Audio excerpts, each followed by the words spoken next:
Welcome back to the Conscious Cup podcast. Today I'll be speaking to Dawn and Bridget Brewster from Agape International Mission. So Dawn Brewster is the founder of Agape International Mission, and in 2005, he and his wife, Bridget, moved to Cambodia to fight against the evil of child sex trafficking. Together, they have built a ministry that is holistically fighting and preventing sex trafficking through the rescue, healing, and empowerment of survivors. Under Dawn's leadership, AIM has grown to become a leader in the international anti-trafficking community and has been highlighted by CNN, ABC Nightline, Christianity Today, TEDx, and the Washington Post. Dawn and Bridget reside on the island of Oahu, where Dawn is writing his second book, and the two of them spend time discipling Cambodian staff and engaging with donors and partners who support the work of AIM. Hi, Dawn and Bridget. It's so good to have you guys on the Conscious Cup. Hi, Simone. Thanks for having me. I'm really honored to be here with you today. Absolutely. Yeah, I'd love to hear where you guys are. Can you tell our audience? Yeah, we're suffering for the Lord on the North Shore of Hawaii. Oh, a hard life. I miss it, and I got to fortunately meet you guys in person for the first time a couple of months ago, and we met on the North Shore, and it was really fun. So I know you guys met my parents a couple of years ago, and I wasn't able to meet you guys then, but it's really cool that things kind of come full circle and we're able to do this now. Yeah, I'd love to just jump in, and if you could start sharing about AIM, I would love that. So if you could just tell everyone what AIM is, what it stands for, how you guys came up with the name, all of it. Oh, it's quite a story. Where to begin? Well, it all started on a missions trip. Don was executive pastor at a church in California, and we were visiting. AIM at the time was a church planting organization in Cambodia.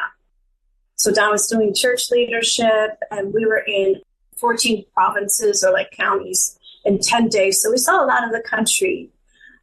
And it wasn't until we were home, like 2 weeks later, there was a Dateline special talking about children for sale in Phnom Penh, the capital of Cambodia. And we were stunned because it was very obvious things that people needed, resources. They were just hungry for the love of Jesus and knowledge and kindness. But nobody ever said anything about the trafficking of children for sex. And so we went back on an investigative trip to see what was needed. And we saw on the Dateline special, this organization had stopped doing any rescues because there's no place to put the children. So we decided that's what needed to be done, thinking our church would do it because we came from a very large-sized church. And we put together a plan for an aftercare center. But God revealed to us that he had given the plan to us for us to go. So we thought, it would take about 5 years. We get an aftercare center up and running, and then we come back on staff at the church in California. But as things unfolded there, God was revealing more and more that needed to be done to make it a holistic approach to the problem. So that's kind of it in a nutshell. And it was our belief that Jesus Christ through his church will stop this evil of sex trafficking. So after we got our first aftercare set up, which we thought would take 5 years, we had that within 3 months of opening. We saw Don is a visionary, and he felt God telling us that we needed to go plant a church in the hub of where trafficking was happening in this village that they featured on the Dateline special. So, yeah, I'd like to go back to the beginning once more. Bridget left out one part that she doesn't like to talk about, but I do because it shows what a godly woman she is, and she'll do whatever Jesus asked her to do. So after that first trip, and it was hard, it was really dark and oppressive, and though people were kind, there was an evil there that we didn't know what it was at the time, but we could feel it. And when we got back on the plane and we sat down, and Bridget said to me, "Thank God we never have to come back here again." And so The one thing she never wanted to do, she returned and lived in Cambodia for 16 years. And also it shows that God has a sense of humor with us. But I think it's amazing. a wonderful testimony about a woman who was sent to the last place on earth that she wanted to be and stayed for 16 years to serve Jesus. So yeah, it was all God, the whole thing. That's incredible. That's incredible. And I was going to say, how would you say that your backgrounds and experiences kind of led you guys to actually make the move there and really kind of step out in faith and make that jump? Because a lot of people, you know, they may feel called, if they're a Christian, you know, by God to go somewhere, or if they're not a Christian, they may be like, oh, I want to do this. I have this dream, but they just don't quite, you know, make it to that point where they make the jump. So what would you say, was it just kind of in your upbringing, in your background? And you talked about being involved in the church here in the States. But yeah, I'd love to hear more about that. Yeah, I would say in a small way that influenced us. And we worked with vulnerable and at-risk children through our church, and we love doing that. But I think it's important for people to know that we didn't have everything in line. We didn't have all the education you're supposed to have, the experience you're supposed to have.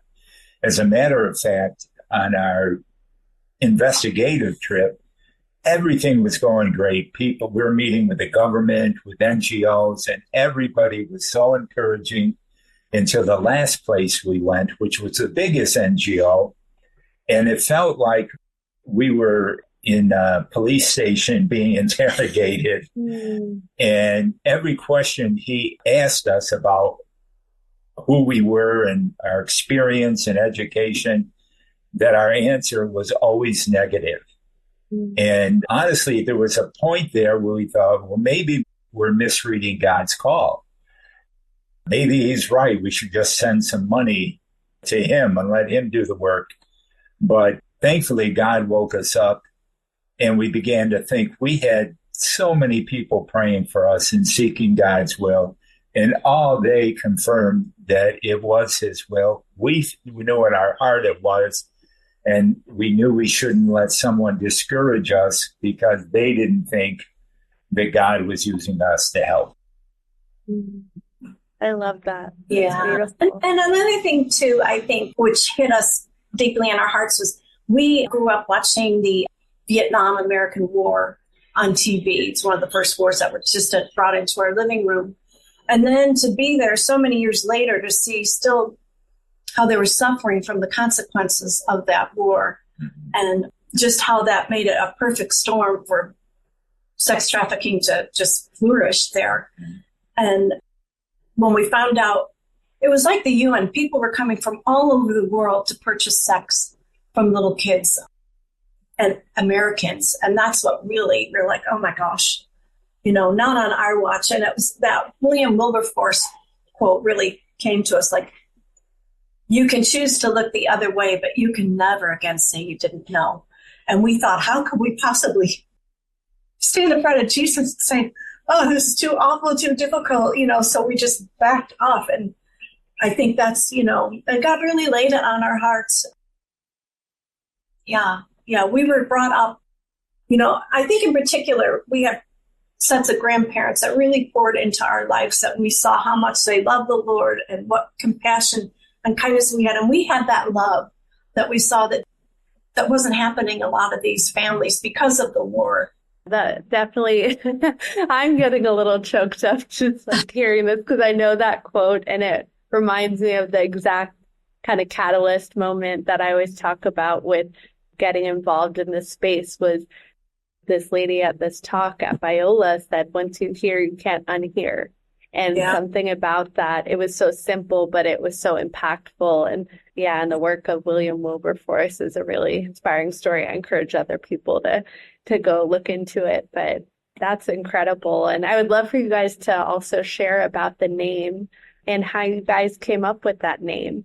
Really, we borrowed that name from another NGO, but it stands for what we think is most important in overcoming the trauma these girls have lived with. So AIM is an acronym for Agape International Missions, where our focus is on providing the experience of God's love and watching Him transform not just girls who have been hurt, but perpetrators who have hurt them.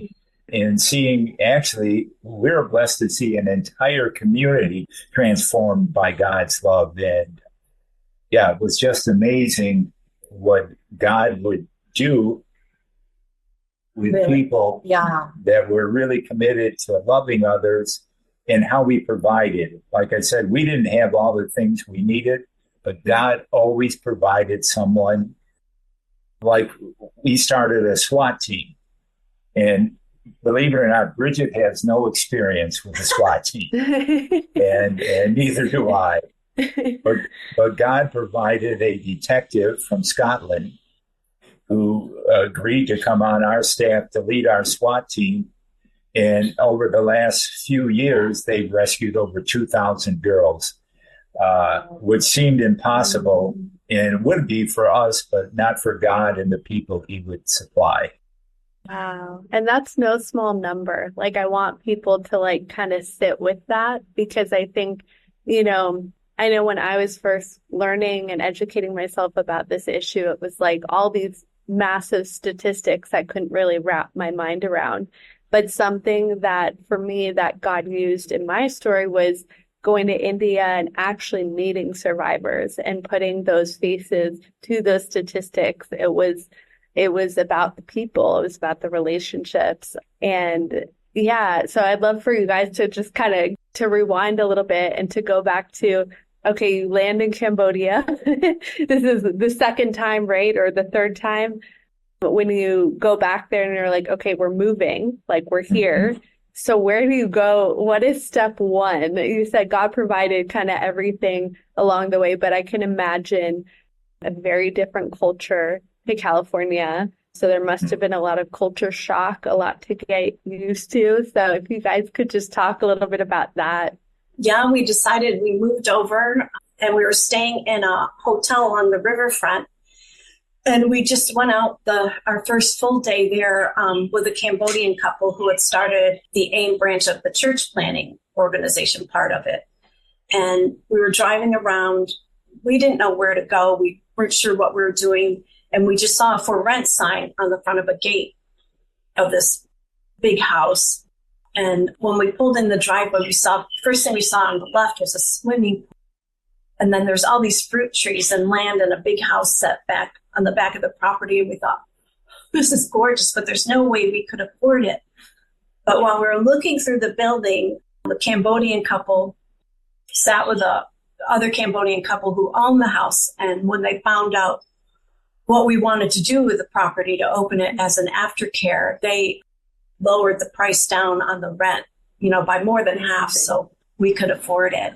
And it was a beautiful place for the girls to recover, to have that swimming pool and enough room for them to wander around and to plant things and grow things and have their own room and counseling space. It was just like an oasis in the middle of the city. We just couldn't believe, that God provided that. And what we didn't know was that our landlords would be instrumental in other ways. When we first started, a girl was rescued. The traffickers would try to come and take them away. And we even had to have escape routes to go to court and stuff. But one day it was particularly bad. So we called our landlord, who happened to be a general in the Cambodian army, and told them the problem we were having. And about 30 minutes later, the street was completely empty. The entire street had no one there. And because of his power and position, there were many times God protected us through him. So that was pretty amazing too. Wow. Yeah, I can imagine that would be also really scary, because I think dealing with this issue on the front lines, especially in a third world country, it's like there's probably a lot of, security issues that you probably, I wouldn't think of living here, but then being there, it's a totally different story. So yeah, that's incredible. And what are some of the programs? I'd love for you to share about that too with our listeners that AIM has. I know the main focus is rescue and rehabilitation, right? So yeah, what is that? What are those programs like that you guys offer? Well, I'd like to say we had this all planned out before we went, but we did not. Yeah. So we continually expanded to become holistic based on the issues or problems we would run into. So initially, we knew the problem was there needed to be space for girls. So we opened that up and we have a space for girls. But eventually we thought, like, this is good, but we need to help stop this. So we knew that the epicenter was this village called SWAT. And we thought in the past, Jesus visited SWAT. People would go in and they do good and nice things. We did that too. But we realized Jesus had to move to SWAT if the community was to become safe. And so we started prevention by planting a church in the community, which it met felt needs for people. Healthcare, education, and all ministries of the church, so they could see that what they were receiving came from God. And eventually, one by one, it was a 10-year process to get where we are today, going from a community that was a hotspot for child sex trafficking to a community that protected its children. And one of the greatest things that happened at our church was the church also collected funds to help children in other countries, and which is pretty amazing considering how much poverty is there. And so this pastor, the Cambodian pastor, one day spoke about the problems in Haiti and how children were at risk.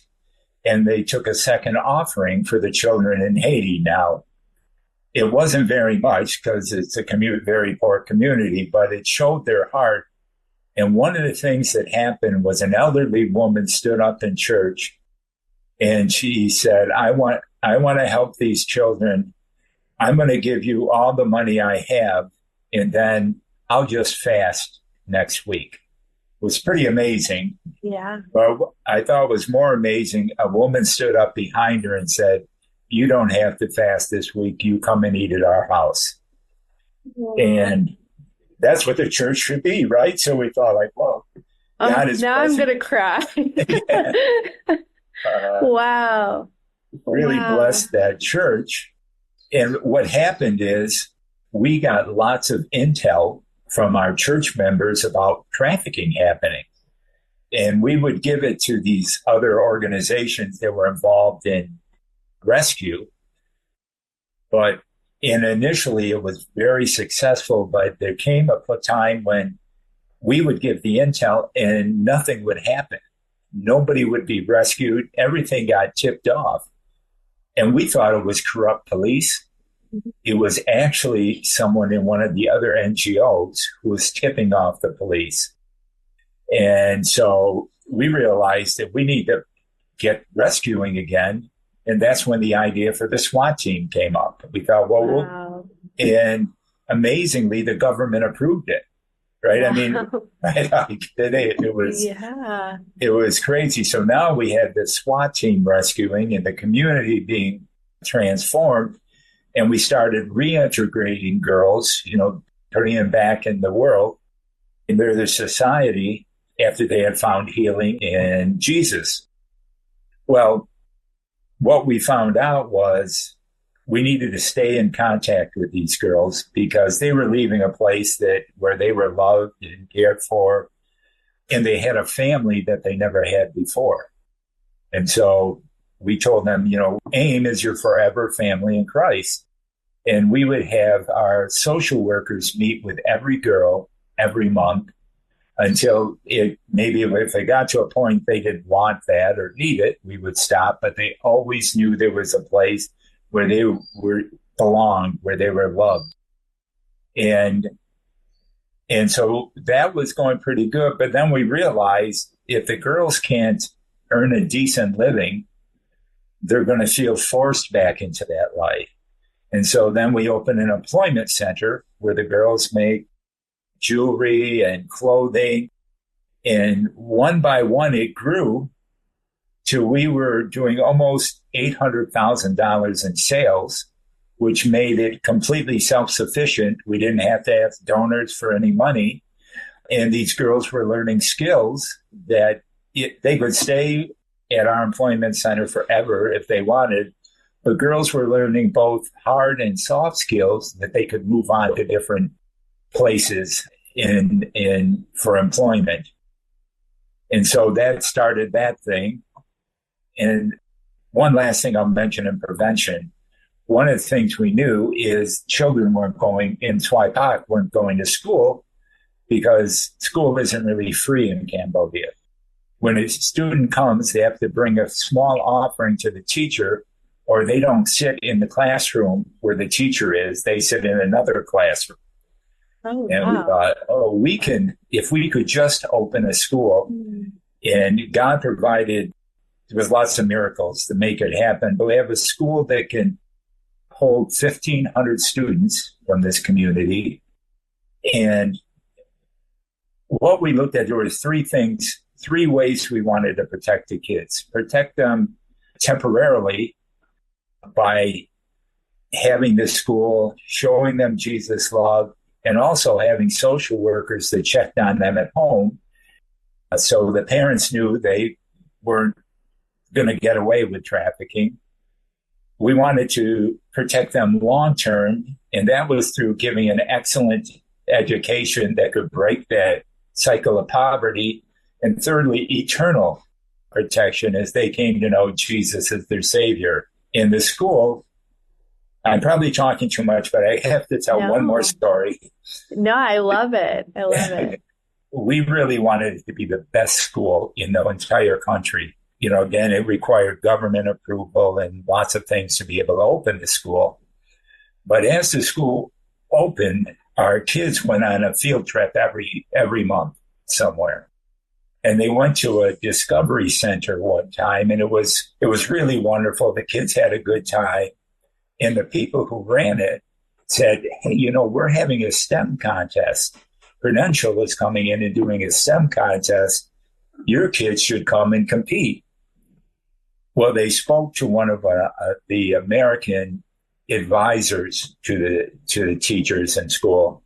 And they said, that wouldn't be good for our kids because our kids were going to be in third grade and they'd be competing against fifth and sixth grade kids who came from the most expensive schools in Cambodia, costing $10,000 to $15,000 a year to send your kid. And so it only had expat kids and the highest of Cambodian kids who had all these advantages. So they said, no, we shouldn't. Well, when they got back to SWAT, the teachers of the school came to us and said, we want our kids to compete. And so we were leery. We said, And so there were 15 schools. Our kids came in, their uniforms were a little dirty. They were way smaller than the other kids. And after 3 days of competition, they came in second in the entire country. Yes. And I love that. Yeah, That's and incredible. Everybody wanted to come to our school then. Rich people in Phnom Penh would ask to send their kids to our school, but we would say no for the community. Yeah. And that really changed the attitude in the community. Like they took a lot of pride in the school and their children going there, and it just lifted them all up. It was just amazing to see.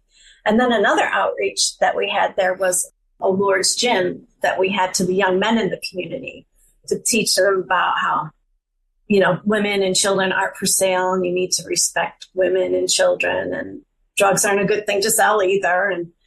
And in order to start workout in the gym, they would start with a little Bible study. And we reached a lot of young men in that community who were perpetrators who turned their lives over and are kickbox champions, and also they've gone on to find other careers, and being electricians and construction and instead of nefarious things. Yeah.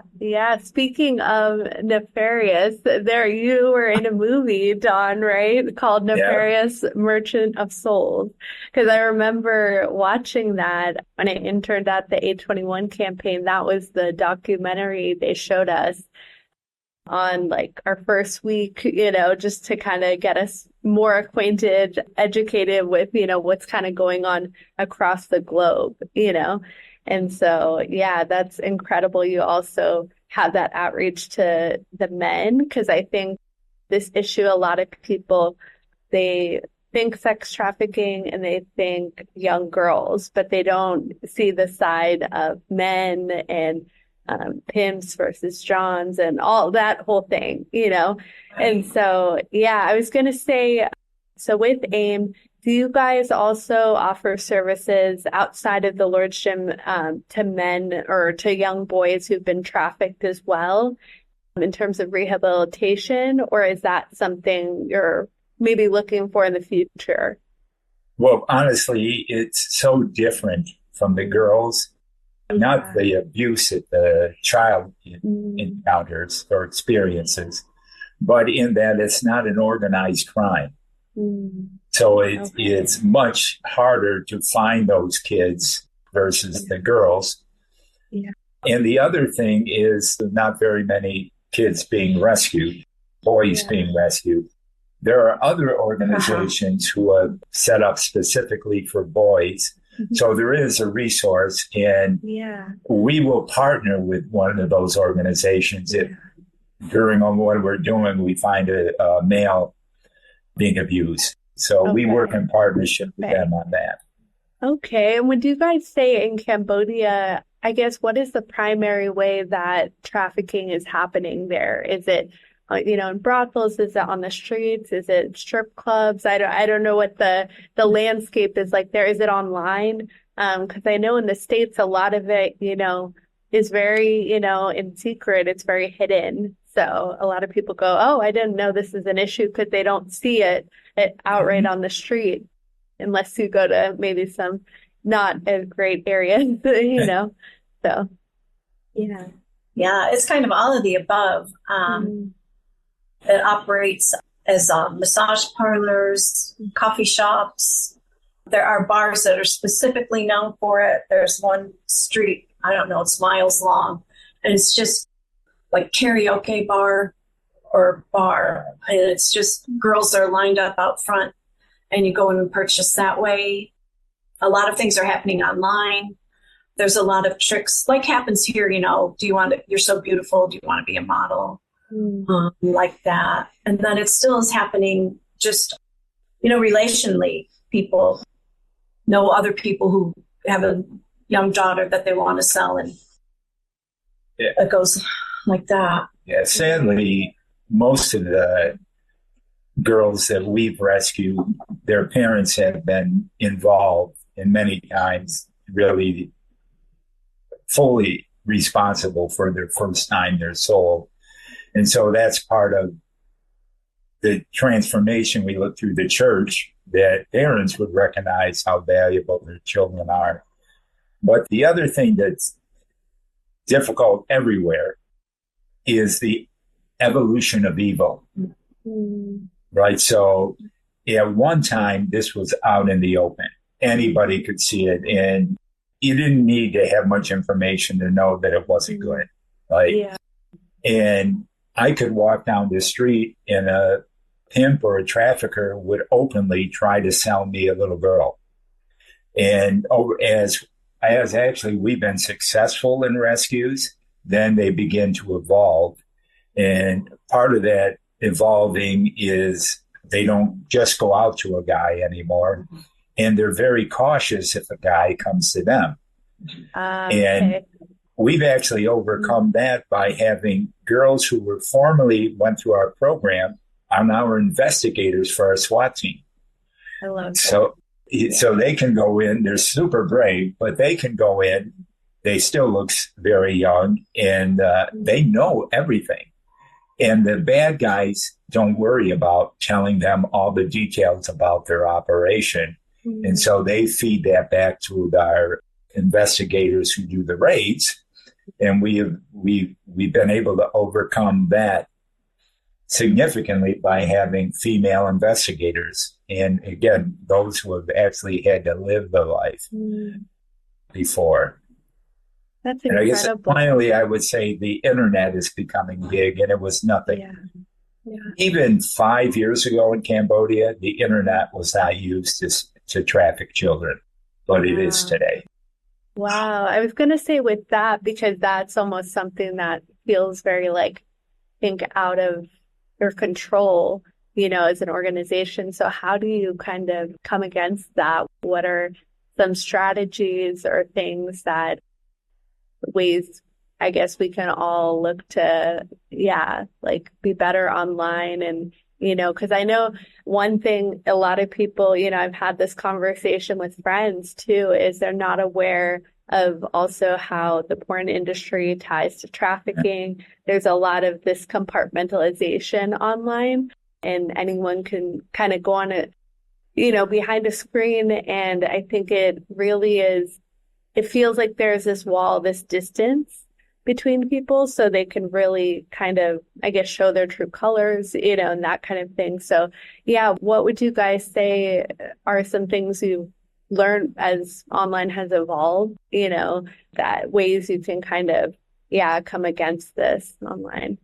Some are very simple and basic. We can have investigators pretend they're interested in buying and then set up a meet somewhere. And when they come, rescue the girl and arrest the guy. Yeah. Some are more difficult technically, like the black web, the dark web. Yeah. And we actually have investigators trained on that.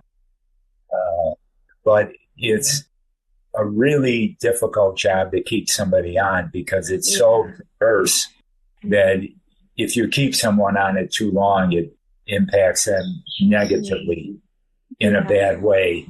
Cambodia is still behind even countries like the Philippines. Like, the Philippines, you can go online and have live sex, watch live sex. And that hasn't come to Cambodia yet, but Cambodia is now producing porn, which it never did in the past. And there's such a market for it. Yeah. We're going to give a shout out to Exodus Cry, who made Nefarious, but they're doing an excellent job fighting pornography and educating people on how pornography is really fueling sex trafficking. Yeah. Wow. That's incredible. And just kind of going back to what you said, the SWAT team and the social workers, and I can imagine how potentially triggering it could be for some of these survivors to kind of go back into the trenches in a lot of ways. And they're making that sacrifice, and it's an important one.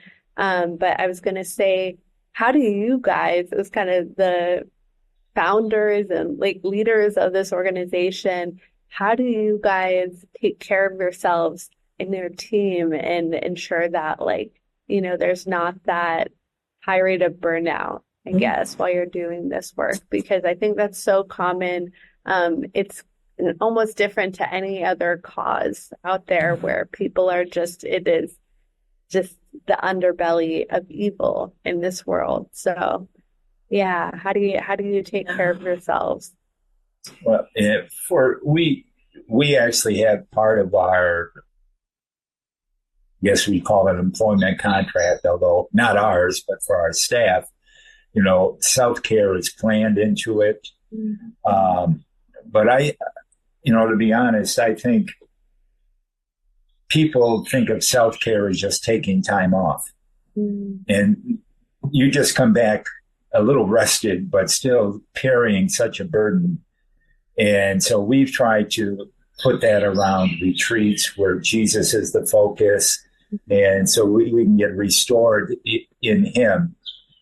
And then the other thing I think that's critical and not done enough in the work that we do is celebrate the victories.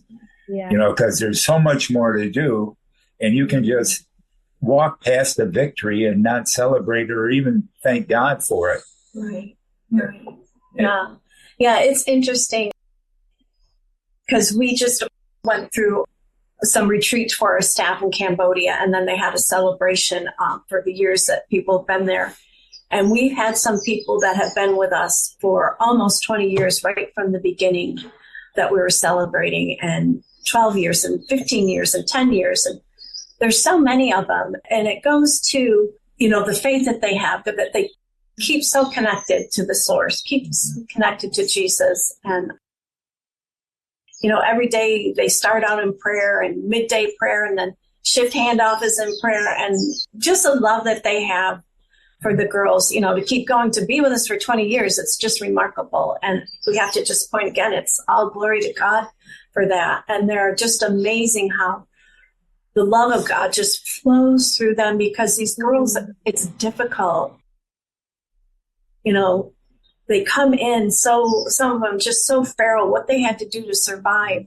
Mm-hmm. And then you see them eventually blossom into these sweet young girls, and then young women that God intended them to be. There's just the victories that we see. Yeah. And it's celebrating that and remembering that, incorporating that. It's just, we have so many miracle stories of what girls are doing now. It's just, that's what keeps us going. Yeah.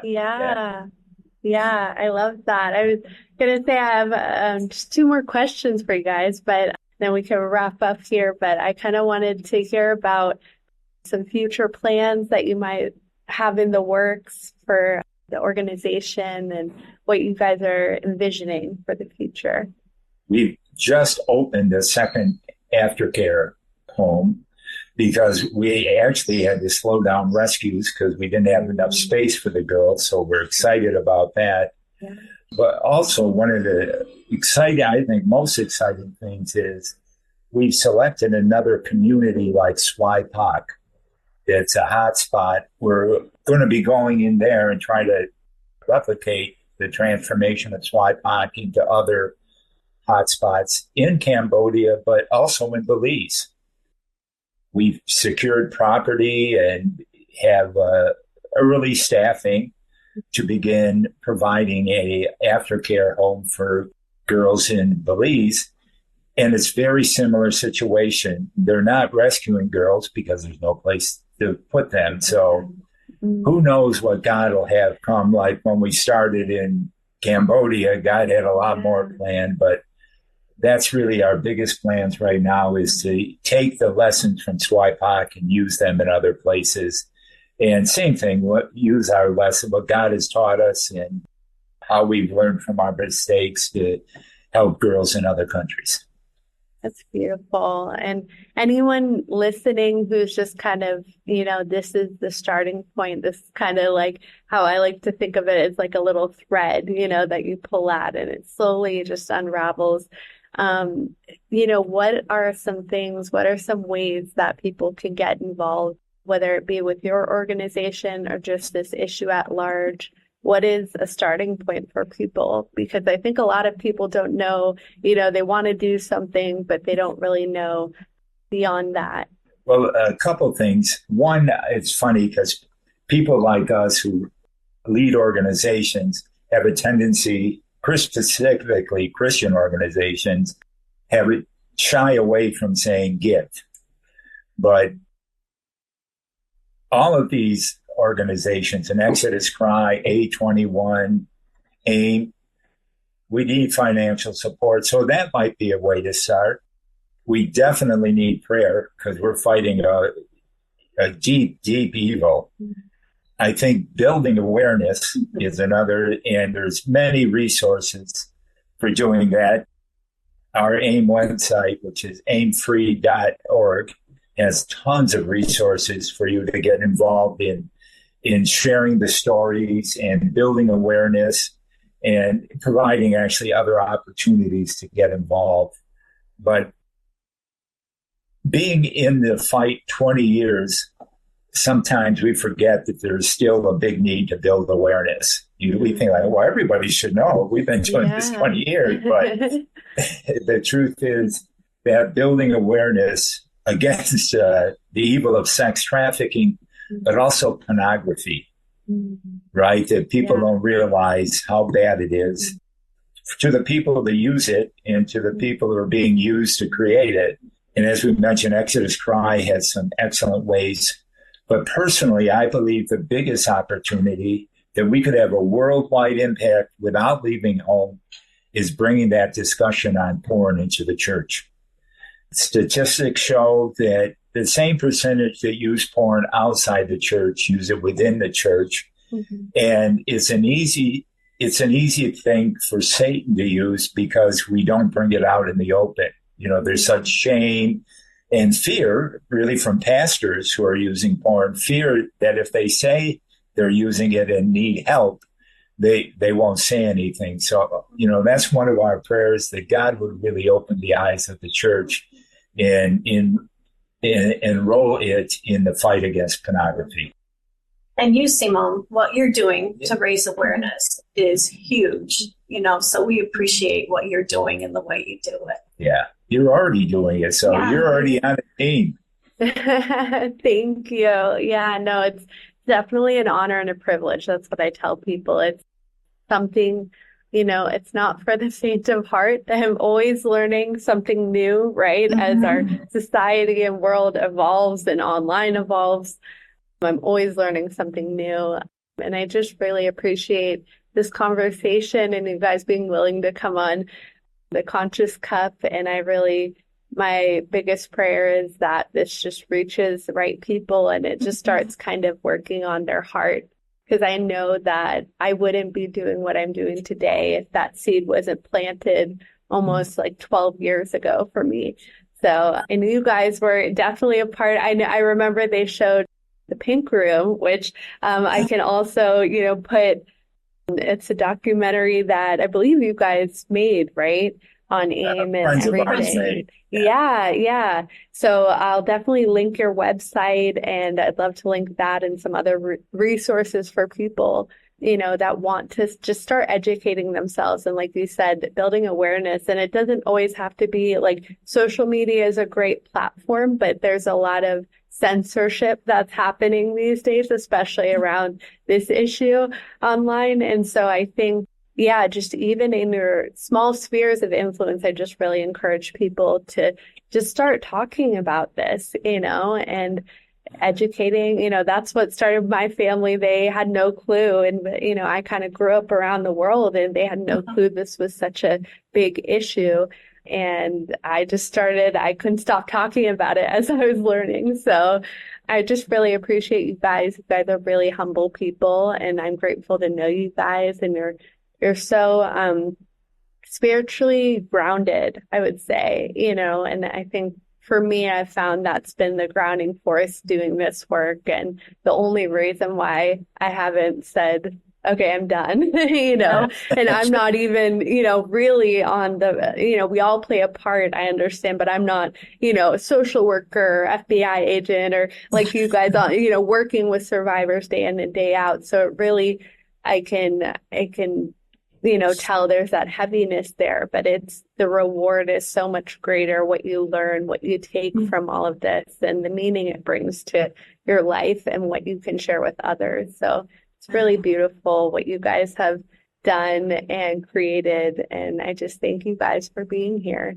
Oh, well, thank you. We're honored and privileged to know you. It's been a blessing. Thank you so much. Yeah. And can I give a shameless plug for my book? I just do it. Yes, please. This is the time. Go on it, but